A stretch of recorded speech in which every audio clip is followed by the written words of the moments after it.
Tuh, udah Match DFC The Clubhouse episode 3. Tiga terus, Tiga naik. terus dan naik. Aduh. Kenapa bisa? Nggak bisa karena Banyak halangan. banyak halangan. Padahal kita bukan perempuan. Betul sekali. Berhalangan. Berhalangan terus sama tidak ada free budget. Aduh, bisa lah investor masuk.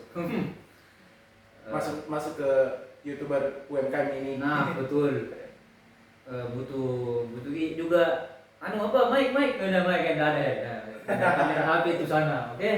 Ada kamera HP. Ya bisa lah di sini ada kayak di sini alat rekaman kayak begitu ya.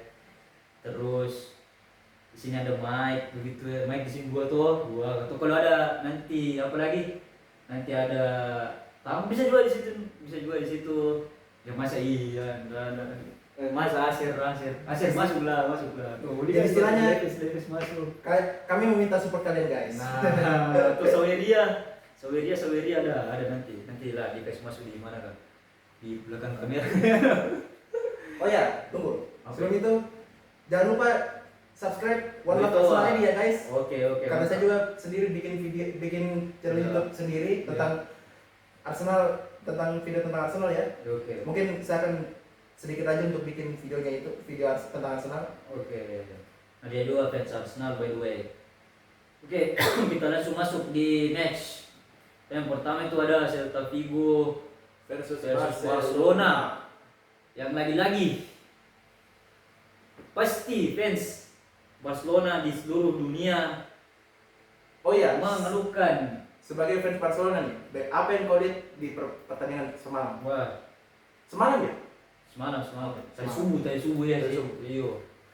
Yang kulihat di match Barcelona versus Celta Vigo lawan Barcelona yang tandang di mana itu, tandang itu. Di kandangnya Celta Vigo. Ya, karena Celta Vigo lupa namanya guys. Lagi-lagi sudah unggul 1, dicetakin 2 sama Sergio Carreira. Lewat apa? Highline defense. Dan di mana highline defense ini kelemahannya Barca. You name it, match untuk menang lawan siapa lagi? Newcastle. Karena highline defense. Tapi setelah itu di match lawan Sevilla 4-1, terus di match lawan PSG 2-1, terus di match lawan Real Madrid. Dan untung itu gol pertamanya Madrid lawan Barca yang Mbappe itu offside. Kalau tidak capek. Mungkin itu salah satu resiko dari bermain highline ya. Karena lini belakang itu terlalu tinggi terlalu tinggi ke depan, jadi rawan kena counter. Nah, kurangnya juga tuh yang bisa main highline itu cuma Inigo Martinez. Nah, Inigo Martinez itu satu pemain yang lebih cocok main highline defense. Kenapa gak bilang begitu? Coba kau lihat match-matchnya Barca di musim lalu. Siapa yang bisa tangani counter serangan baliknya Mbappe di match pertama El Clasico tahun lalu di kandangnya Madrid yang 4-0 itu lebih pas. Siapa lagi? Inigo Martinez. Ya lainnya Sayang ya dijual di sayangnya ke Al-Nassr itu salahnya. Harusnya yang kujual itu Araujo. Harusnya di beberapa game itu dia Hansi Flick kehilangan sosok Inigo Martinez yang bisa menjalankan taktik highline-nya. Dia harus cari taktik lain gitu, atau menambah orang baru gitu. Tapi Hansi Flick juga dalam wawancara post match dia tidak mau menang 1-0 lawan Barca. Dia tuh mau pakai caranya sendiri ditambah dengan DNA-nya Barca. Kamu tuh highline defense sama tiki taka yang gimana? Yang kulihat juga highline defense ini ya, yang kayak kau bilang tadi terlalu tinggi dan highline defense-nya itu dia itu di satu langkah sebelum garis pertengahan kalau Barca. Tapi itu ya, itu lagi yang jadi masalahnya Barca, highlight defense. Nah, yang terlalu riskan ya untuk kena counter. ya baru Dan menurut di game ini Celta Vigo lawan Barcelona dengan kemenangan Barcelona yang meyakinkan, yang bisa dibilang cukup meyakinkan. Apakah saya melihat di sini Lamine Yamal mencetak gol? Apakah di sini, apakah ini menjadi salah satu kebangkitan dari beberapa game dari Lamine Yamal? Bisa gak bilang begitu? Kenapa gak bilang Lamine Yamal ini setelah putus dari Nicole, bukan Jeffrey Nicole, nah bukan disclaimer, bukan. Menurut ini jadi kebangkitannya lah dari 3 match lawan, ya cetak gol terus. Satu apa pertama itu kan sebelum Bruges lah, terus Bruges juga sebenarnya 2 cuma dihitung karena gol bunuh diri. Berapa lagi? 2 tapi 1 dihitung 1 karena gol bunuh diri. Terus kemarin juga lawan Celta Vigo 3 berapa? Gol ketiganya setelah putus dari Nicole. Jadi bisa lah bilang ini adalah kebangkitannya Yamal. Tapi tidak muka terlalu jumawa begitu. Bilang masih ada game-game berat. Ya, masih ada game-game berikutnya. Jadi bisa dibilang ini salah satu game redemptionnya Lamine Yamal ya. Ya. Bisa dibilang ambisi yang lalu tidak tercapai di beberapa 4 match sebelum dia cetak gol rajin seperti ini. Redemptionnya ya. Ya, redemptionnya kalau saya lihat. Dan di satu poin yang kutangkap di game ini Celta Vigo Barcelona dengan kemenangan Barcelona tentunya. Lewandowski mencetak hat-trick. Yes. Apakah memang sebagai kacamata fans Barcelona, kau ini sudah tak ragu dengan kualitas yang dimiliki Lewandowski di depan gawang? Ya. Finisher terbaik, salah satu finisher terbaik di era modern sepak bola sekarang. Kalau saya lihat iyalah, karena Lewandowski itu kulihat bahkan satu musim di jeleknya Lewandowski di 23-24 itu sebenarnya di 23-24 akhir musim dia tuh sudah mau dilego. Wah, unexpected. Iya, cuma datang Hansi Flick ya. Bujuk bilang mungkin dibujuk jangan pindah karena saya masih butuh. Jadi stay di musim lalu. Kalau kau ingat di El Clasico ada 2 golnya. 3 gol di El Clasico. 3 gol di El Clasico. Di 4 El Clasico nah. Ada 3 dia cetak.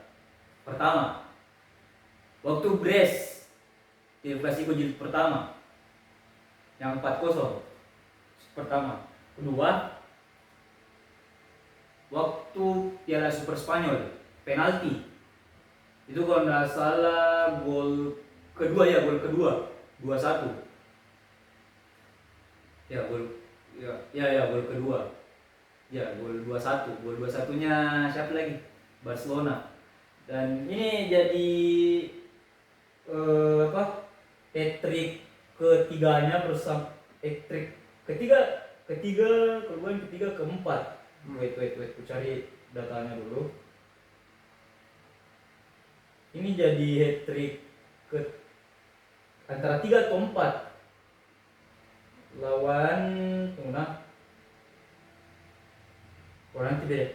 Pokoknya hat-trick keempatnya ini bersama Barcelona di era Xavi 2 kali sama Flick 2 kali. Dan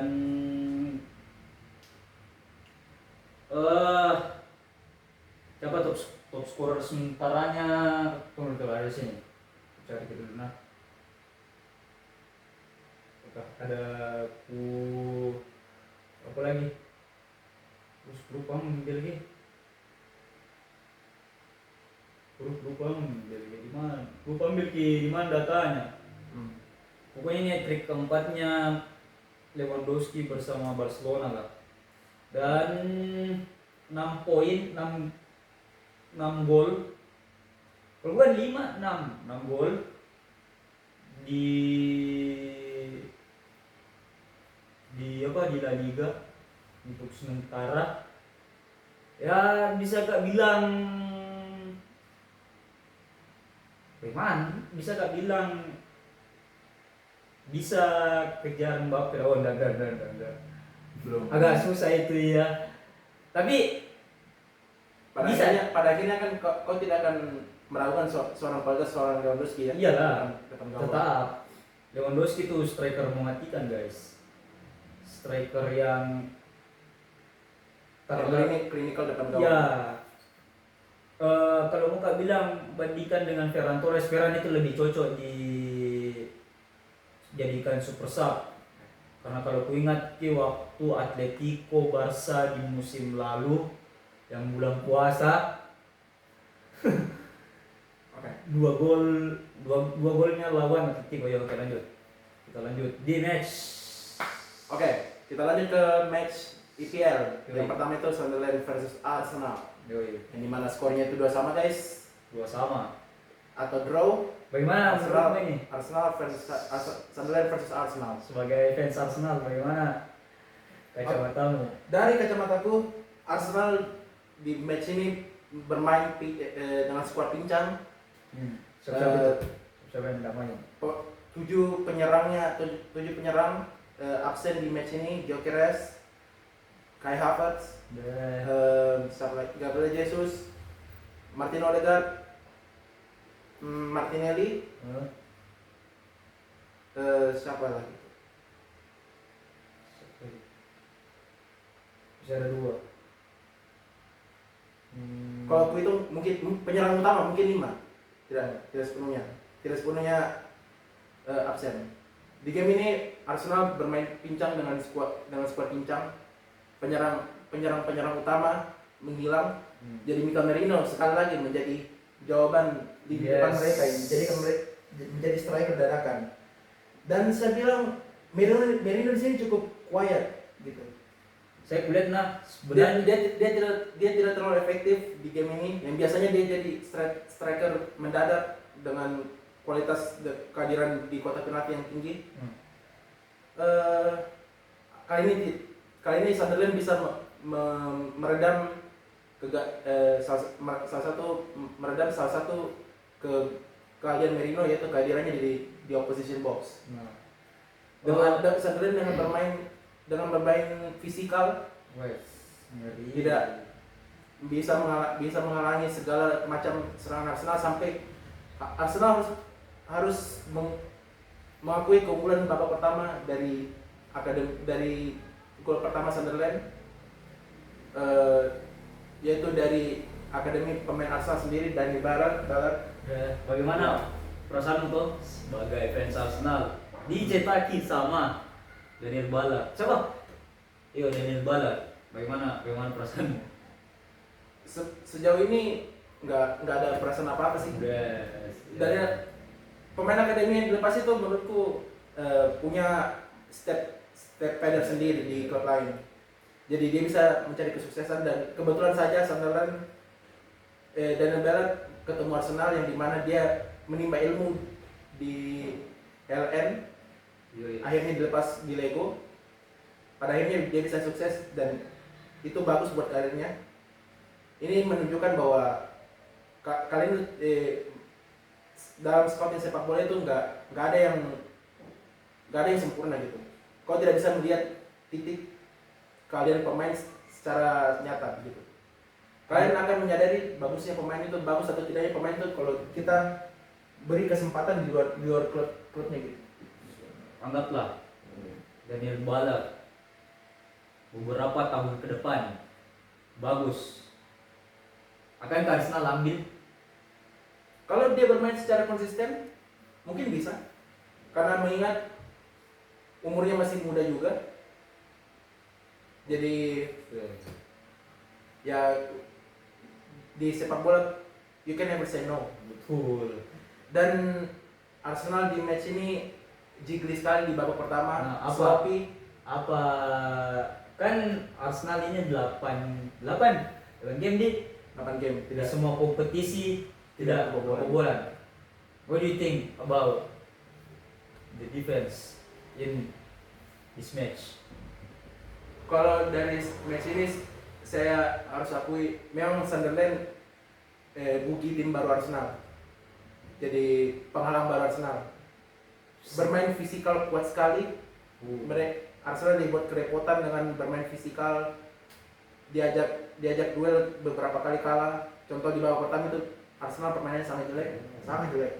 Tidak menggambarkan 8 pertandingan itu yang bisa banyak orang bilang Arsenal itu klub hebat, klub tidak tergambarkan di sini. Nah, kan dari 8 match 8 match tidak kebobolan. Menurutmu dari berapa tadi pemain Arsenal yang cedera, apakah itu yang mempengaruhi? Apakah itu yang mempengaruhi defense-nya Arsenal? Oh enggak lah.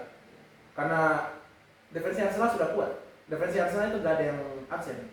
Mereka hanya kesulitan mencetak gol. Sumber cetak golnya dari utamanya yang mana? Dan saya pikir masalah cetak gol itu bukan hal yang susah lagi buat Arsenal. Mereka hanya perlu buktinya mencetak gol. Baru kali ini yang kebobolan dan tidak menang akibat error yang tidak diperlukan yang dibuat oleh pemain Arsenal. Karena lawannya juga bermain fisikal dan Arsenal juga sekedar informasi sangat lemah bermain melawan tim yang fisikal. Sangat lemah. Mereka terganggu dengan duelnya, duel kontaknya, body contact secara langsung, memenangkan bola bagaimana, dan gol-golnya Arsenal itu kayak ibarat di match ini kayak buyat, nggak berarti di gol terakhir Sunderland. Oh iya, fun fact. Setiap Arsenal di dua musim jadi title contender di 22-23 dan 23-24 selalu dipusingkan dengan tim-tim kayak begini. Sunderland, Fulham, siapa lagi? West Ham, pokoknya tim-tim kecil lah. Ini tim-tim kecil ini yang menghambat Arsenal sebagai juara. Itulah kenapa di 22-23, 23-24 hampir. Dan ya itu nilainya Arsenal untuk lawan tim-tim kecil gimana? Terus sejauh ini mereka melakukan dengan baik kok. Nggak. Hanya ini kebetulan Sunderland memang lagi up form ya di Liga Inggris sekarang ini. Terus kita pindah ke match selanjutnya. Chelsea Wolves. Yang dimana Chelsea itu menang 3-0 atas Wolves yang dimana Chelsea dicetakkan gol oleh Malo Gusto, Pedro dan Pedro Neto. Nah ini Chelsea yang kulihat sebagai apa menurutmu? Piala kayaknya nggak konsisten juga ini tim. Iya betul. Dari kacamata saya penikmat Liga Inggris tidak terlalu konsisten. Nah karena kadang up form, kadang downhill formnya itu sangat. Nah naik turunnya ini tim tuh cepat sekali. Naik turun betul. Nah di pekan keberapa itu dikalah sama MU. Terus naik lagi menang lawan Liverpool. Setelah itu kan yang menang lawan Liverpool, habis itu kalah lawan Sunderland. Nah, habis itu kalah lawan Sunderland. Ini lagi menang lagi nih 3-0. Chelsea ini ya seperti katamu tadi kan. Naik turun begini. Tim ini terlalu tidak konsisten. Nah, kadang up form, kadang downhill form itu sangat kelihatan sekali. Untuk Chelsea. Karena sepertinya Enzo Maresca itu pelatih mereka masih cari-cari taktik yang pas buat untuk menyerang, untuk transisi bertahannya ke bertahan seperti apa. Chelsea itu kalau bertahan itu gampang diacak-acak. Nah, tapi kalau menyerangnya oke. Oke. Sama persis 11-12 sama Barca, cuma Barca kan highline defense. Kalau ini kan Dia menunggu counter attack yang bagus gitu. oh iya, sama Garnacho. Kalau saya lihat Garnacho berapa asisnya? 2 asis di Garnacho. 2 asis dan mungkin ini salah satu game redemptionnya juga. iya. Sudah waktunya datang. Iya. Karena Garnacho nggak bisa berlama-lama untuk sampai di IPL kan. Iya. Dia sudah hafal atmosfer IPL itu di Liga Inggris lewat klub Manchester United. Yang dimana Garnacho itu di Lego ke Chelsea, maka game-game awal Garnacho di Chelsea itu juga kurang menyenangkan sih. Masih cari hawa positif. Ya. Dan kebetulan sekarang ini dapat, tinggal dia mempertahankan formnya aja. Bagaimana caranya? Nah, oke, kita lanjut lagi kayaknya ke match Chelsea sekarang dengan kemenangannya ya semoga konsisten dan untuk Chelsea semua klubnya konsisten. Karena saya sebagai penikmat Liga Inggris agak meragukan inkonsistennya, sangat tidak konsisten. Walaupun di musim lalu juara Conference League dan FIFA Club World Cup itu tidak menjadi gambaran besar. Tidak jadi gambaran besarnya. Oke. Kita ke match selanjutnya, Tottenham Manchester United. 2-2. Tottenham melawan Manchester United, yang dimana Tottenham sempat unggul terlebih dahulu di 90+1 itu kalau misalnya live reaction Manchester United unggul terlebih dahulu, terus dikejar oleh golnya Mathys Tel dan unggul di menit terakhir lewat Richarlison, di mana Richarlison melakukan selebrasi baju lagi. Tidak berhenti pemain ini mencari sensasi ya. Ini pemain kok kayaknya lewat. Tunggu, ada fakta lagi. Apa itu? Dari 2 match dia melakukan selebrasi gol seperti ini. Gagal meraih kemenangan. Gagal menang. Walaupun itu kan kalau misalnya padahal di game ini Tottenham tinggal mempertahankan keunggulan. Mempertahankan keunggulan saja. Jadi justru mereka kayak bermain lebih terbuka lagi, membuka celah untuk Manchester United. Yang dimana gol terakhirnya itu Mathys De Ligt mencetak gol untuk Manchester United, menyamakan kedudukan 2-2. Dan game bisa dibilang crazy game juga sih. Nah, oh iya, ada ya fun fact-nya nih. Selama Buyarkan. Bukan. Selama siapa lagi back kiper terbarunya United? Lemans. Selama Lemans yang main di United belum pernah kalah. 5 game kah? Ini bukan rocket science, pasti ada alasan di balik semua ini. Nah, dan seperti ditergambarkan di match ini, mereka bermain untuk menang. Ya. Tapi sayang pedang mereka melukai satu sama lain dan tidak ada yang melukai secara fatal. Menurutmu Manchester United ini bermain seperti apa di sini? Kalau saya lihat United, apa poin-poin dari match ini? Sebenarnya beruntung sih. Soalnya dia beruntung. Kau tidak nonton? Iya. Cuma gini, United ini siapa yang cetak? Brand Bumo. Iya. Bumo. Bagaimana dia cetak? Bumo itu golnya semalam itu dari cut inside baru tendang gol. Sama kayak ciri khas Bukayo Saka, dia harus cut inside dulu. Ini pemain kuakui bagus. Iya sih. Brian Mbeumo itu salah satu step padder dari kebangkitan Manchester United musim ini. Di mana dia menyumbangkan gol GA setiap pertandingannya. Wah, ini pemain ini magic untuk mereka. Pembelian yang bagus. Betul. Matheus Cunha kembali. Belum terlalu memberikan impact besar buat tim. Kalau Isak kembalikan. Wah, Isak. Lanjut ke match Liverpool lawan dulu sih. Iya. Nah, kalau yang kulihat juga tuh dan Mbeumo. Dan di sini faktanya Mbeumo mencetak gol di mana golnya itu cantik. Golnya cantik dari cut inside. Di mana memanfaatkan celah dari yang diberikan oleh Tottenham Hotspur. Dulu. Yang tadi Richarlison. Matchnya apa itu yang Liverpool. Ya Liverpool di musim lalu kalau tidak salah. 2 musim lalu. 2 musim lalu kan? Oh iya 2 musim lalu. Weh itu dah kalau di live reaction mau berteriak mau lihat game show padahal dah dulu tenang dulu begitu ya. Iya, harusnya kan Kayak fokus untuk menang. fokus dulu untuk bertahan, jangan dulu selebrasi. Game Bukan baju apa? belum selesai. Game belum selesai. Selama 90 menit itu belum habis, belum orang tiup peluit, belum betul-betul menang. Terus di match ini setelah gol Mbeumo, di mana Mbeumo mencetak gol cut inside yang celahnya diberikan oleh pemain Tottenham sendiri, masuklah Mathys Tel mencetak gol. Ini Balasan untuk Tottenham Hotspur. ini Tel dari yang ke Bayern Munchen. Oh iya, Bayern Munchen. Terus diberi permanen. Beli permanen enggak Ya, bagus. dia mencetak gol dari memberi crossing dari salah satu pemain Tottenham. Saya lupa itu seperti apa guys. Dan Itu siapa guys? bagusnya juga Dan memanfaatkan crossing itu dan mencetak gol. bagusnya Oke. juga Richarlison itu.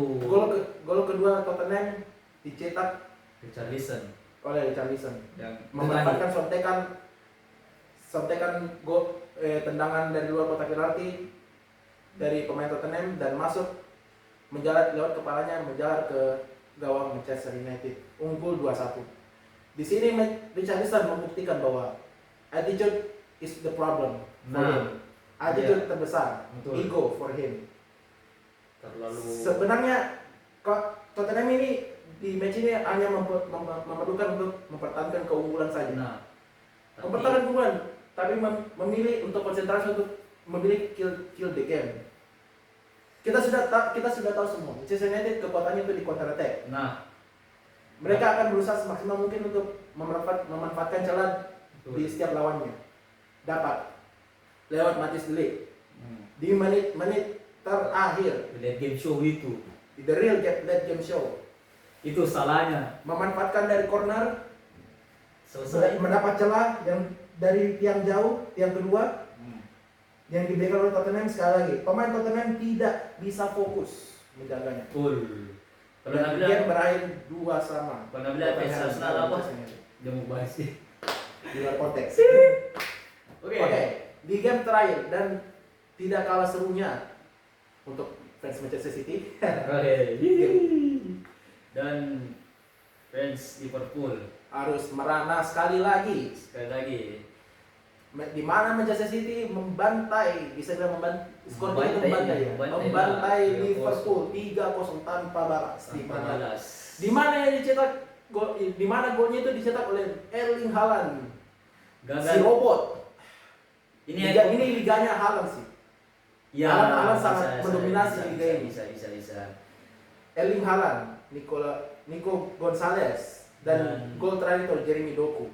Menurut karena kau nonton match ini, saya mau bertanya. Erling Haaland. Saya mau bertanya. Lagi dan lagi. Robot. Apakah Erling Haaland best striker, one of the best striker in the world in this century? Iyalah. Kalau di PL iya. Sudah pasti, ya kan? Kenapa gak bisa bilang begitu? Boyong dari Dortmund. Berapa lagi harganya? 60 juta 60 juta euro. Terus musim pertama top skor. Masa iya? 30 gol ya? 30 gol kah? Berapa? 50 gol, saya ingat. Dan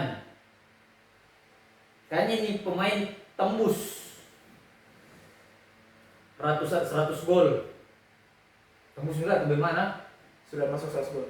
10 besar top skor besar IPL. Nah, Tercepat. Salah satu tercepat. Alan Shearer yang Nomor pertama. pertama butuh ratusan game. Dia cuma puluhan juga, dan tahu nih lupa ya. Ratusan juga, tapi dia periodenya lebih singkat. Nah, Erling Haaland. Erling Haaland ini pemain Kalau Muka bilang 11-12 dengan Ronaldo sih. Cuma kalau Ronaldo itu bisa tendangan bebas, bisa bikin se kayak gimana maksudnya, dia tuh bisa cetak dari mana saja, kayak bisa free kick, bisa penalti. Tapi kalau Haaland kan kulihat itu dia lebih ke klasik number 9. Klasik nomor 9. Dia lebih bisa tap in. Itulah kenapa Haaland Enggak juga tap in sih. Dia juga bisa macam memanfaatkan umpan. oh iya. Crossing susah. Iya, kayak ini tadi golnya Matias Gua masih Nunes. ingat, kalau saya itu masih ingat golnya Haaland melawan Dortmund. Oh, yang itu ya? Yang tendangan kungfu. Ya. Umpan dari Cancelo yang melakukan trivela Yes. dari sisi kiri menggunakan kaki kanan, itu kan mustahil untuk. Ya, itu kayaknya waktu juara City deh. Ya, waktu treble. Waktu treble. Di situ saya sudah lihat kualitasnya Haaland. Wah, ini striker memang Ngeri pemain, Pak. Erling the Robot Haaland. Ya, ya. Ini memang liganya Haaland. Sebenarnya tuh namanya itu Membuktikan Haaland bukan Braut tapi robot. Ya. Erling Robot Haaland. Iyo, bukan Braut. Nggak tahu ya, dia tuh kayak depan gawang itu kakinya tendangannya itu selalu pasti menangkap gawang tuh bola. Nah, tapi Either save di save oleh kiper ataupun tiang. ya, Jaminan gol depan gawang. Betul. Sangat klinikal, betul. tajam sekali. Nah, Terakhir saya lihat pemain dari sisi saya, ya. terakhir saya lihat pemain seperti itu Van Persie sih. Wis. Van Persie. Baik. Terakhir saya punya gol striker kayak klinis depan gawang jaminan gol atau di save atau kena tiang, itu Van Persie. Tapi, wait, bukan juga karena bias, karena banyak Van Persie. Saya fans Arsenal guys, tapi saya masih suka Van Persie. Wait, iya tahu. Saya beda dengan fans Arsenal lain. Yes. Yang justru yang buat saya suka Arsenal, kita bukan Yes, sir. Fabregas dan Van Persie. Nice. Nah, Wah. ada lagi satu pemain yang fenomenal di match kali ini. Siapa lagi kalau bukan Florian Wirtz. Nol Dari- 11. Sebenarnya Yes, game. dari kacamata saya ya, Florian Wirtz ini pemain berbakat. Nah, Berbakat sekali. cuma Saya pun fans timnas Jerman. nah, Saya lihat game-game dia itu di waktu di Liverpool, Wirtz ini salah satu pemain magical. cuma ada satu yang hambat sebenarnya Wirtz cetak gol. Betul siapa? Siapa? Salah. Sudah. Iya ya, di 2 game terakhir di Liga Di Champions. 2 game terakhir. Liga Enggak. Champions dan Liga Champions dan Manchester City. Iya, Liga Oh Champions. iya. Dia menang 5-1. Iya, yang menang 5-1. Ada Salah punya peluang depan gawang. Florian Wirtz punya peluang depan gawang. Iya, Tapi lebih tapi Salah lebih memilih untuk melakukan shooting langsung daripada mengoper ke Florian Wirtz yang Hmm. jelas kosong depan gawang. Nah, Kiper sudah tidak jaga depannya. nah. Gitu. Eh, Menurut saya Florian Wirtz Honda waktu lawan MU juga. ini juga. Iya, ada itu yang di menit-menit, kayaknya di menit 70-an kan, 70-an menuju ke 80 yang pas seri, yang pas disamakan sama Gakpo, yang pas disamakan sama Gakpo ada itu kan di depan gawang nih, di sini gawang tuh gawang, ya di sini salah di sini tengah ada Wirtz.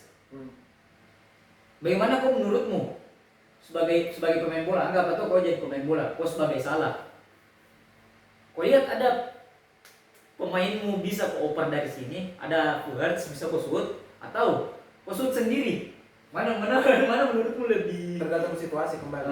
tapi itu situasinya tuh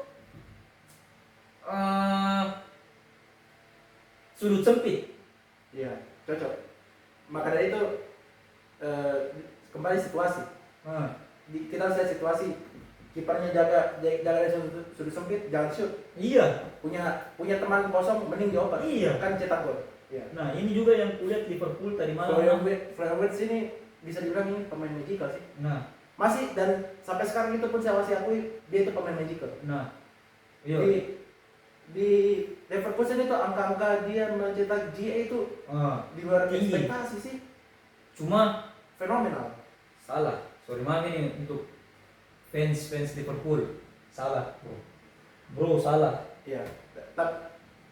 Begini, Salah satu kenapa? salah satu yang bikin kegagalan Florian Wirtz itu tidak lepas dari salah juga sih. Karena dia itu apa ya, bermain untuk ego dan Rick. Saya pikir dengan umur segitu, dengan pencapaian dia di IPL, dia itu lebih baik bermain untuk tim ya. Saya juga tuh. Oh iya, ini juga kenapa Liverpool tadi malam. Liverpool ini anggaplah tuh di tiang umpan di Cina, umpan dari sisi kanan itu lebih banyak serangannya. Tidak ada yang masuk ke tengah. Lebih natunggui ke yang kedua. Tidak ada ini di tengah. Siapakah siapa sekarang strikernya kah? Yang siapa? Liverpool. Iya. Yang tadi malam main Hugo Ekitike di. Harusnya Hugo Ekitike itu bisa sambar itu bola. Sambar saja. Nah, di situ mungkin bisa dapat satu lah. Tapi lagi-lagi Liverpool ya, gitu nih. Terus ada juga kontroversinya, golnya Van Dijk tidak disahkan. Kenapa itu tidak disahkan? Karena Robertson dianggap menghalangi pandangan. Padahal sebenarnya kayak tidak deh. Bukan. Kalau dari kacamata penonton sepertinya kayaknya memang bukan. Itu kok Bukan karena dia begini. Robertson itu tipis. Bisa ya ini itu chance 50-50 lah. ya. Yang di permasalahan itu penaltinya Erling Haaland. Ya itu juga karena itu cocok penalti, itu betul. Tapi kita kembali sedikit saja kita kembali. Gamenya lawan Arsenal Newcastle, di mana Gyökeres mengincar memburu bola, dihalangi sama Nick Pope, dihalangi kakinya dengan Nick Pope. Terkena dengan jelas lututnya kena, tapi tidak diberikan penalti. Betul. Dianggap diving. Konsistensi kembali lagi salah satu keresahan kita sebagai fans Liga Inggris, apapun timnya biasanya kita itu wasit sekarang itu punya kepribadian sendiri sih. Mereka lebih memilih headline untuk mereka sendiri daripada menjalankan rule of the game gitu. Itu juga itu yang kalau kau nonton Liga Inggris seperti apa yang Nabi bilang dia ini ya begitu nih. Oke, di mana gol kedua Manchester City dicetak oleh Nico Gonzalez. Disampaikan dari Nico Gonzalez deflect ya. Siapa lagi? Tapi tetap siapa? Van Dijk. Sebenarnya saya melihat gini, Liverpool ini ada dua pemain yang kayak bisa bilang problematik begitu. Sorry dong fans Liverpool, minta maaf banget ini. Dua. Salah sama Van Dijk. Padahal sebenarnya para dua pemain itu sangat berpengaruh buat Liverpool dari 10 tahun terakhir ya. Van Dijk 9 tahun terakhir. 9 atau 8 tahun terakhir. Van Dijk. Dan tuh kenapa terlalu kayak ngebiarkan bola masuk begitu? Kayaknya dia tuh udah kehilangan touch sebagai top defender. Dia tuh lebih jaga area sekarang daripada jaga man to man. Jarang di beberapa game sekarang itu saya lihat Van Dijk jarang jaga beberapa man to man. Dia biasanya jaga satu orang untuk menghalangi, dia punya crossing, operan, shooting.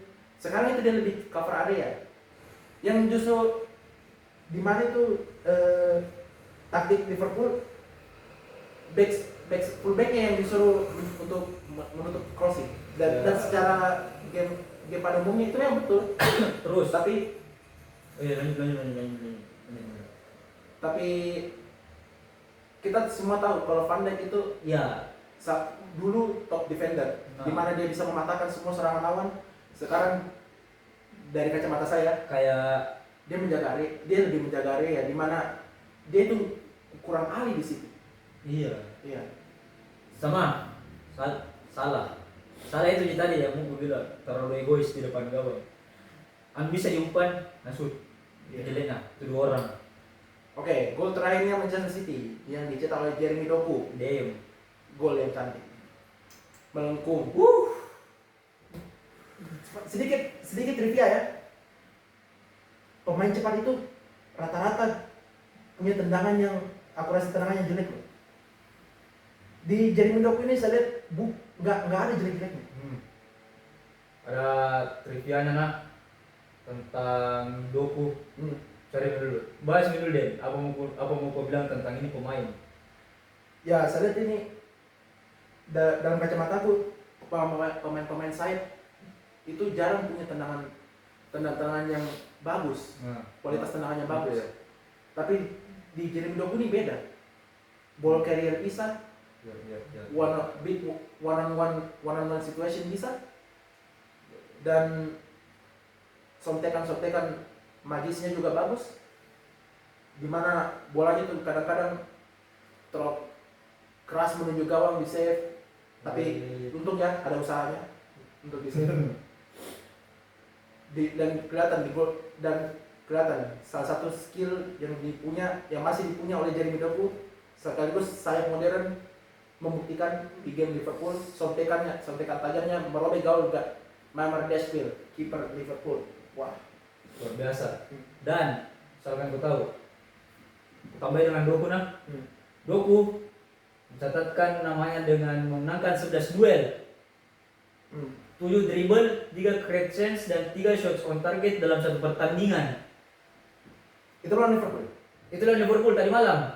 Dan ini setara dengan setelah Eden Hazard kalah Chelsea melawan West Ham pada April 2019. Wah, catatan impresif ya. Catatan impresif. Dan sama-sama dari Belgia. Yoi. Terus siapa lagi? Oh, untuk Mamardashvili. Dia satu-satunya kiper yang tunggu.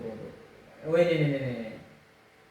Sejak musim 23-24 tidak ada kiper yang menyelamatkan lebih banyak penalti selain Giorgio Mamardashvili di 5 kompetisi top Eropa. Dan masih dia ya. Masih dia.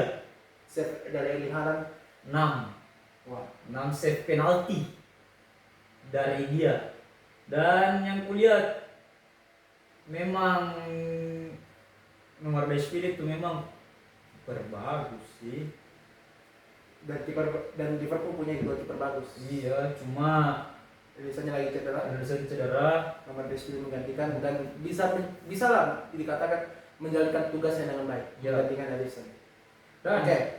wait, sedikit lagi. Apa itu? Pep Guardiola 1000 games. Wah. Di match yang ke-1000-nya 716 kemenangan.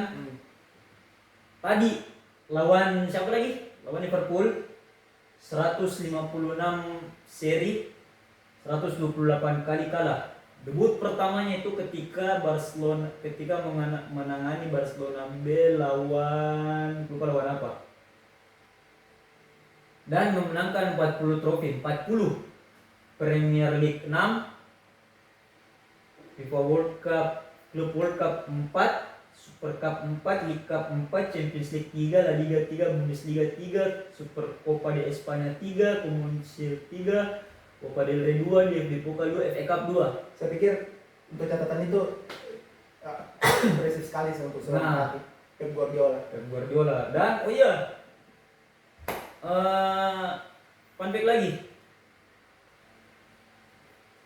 anak muridnya di Real Madrid peringkat pertama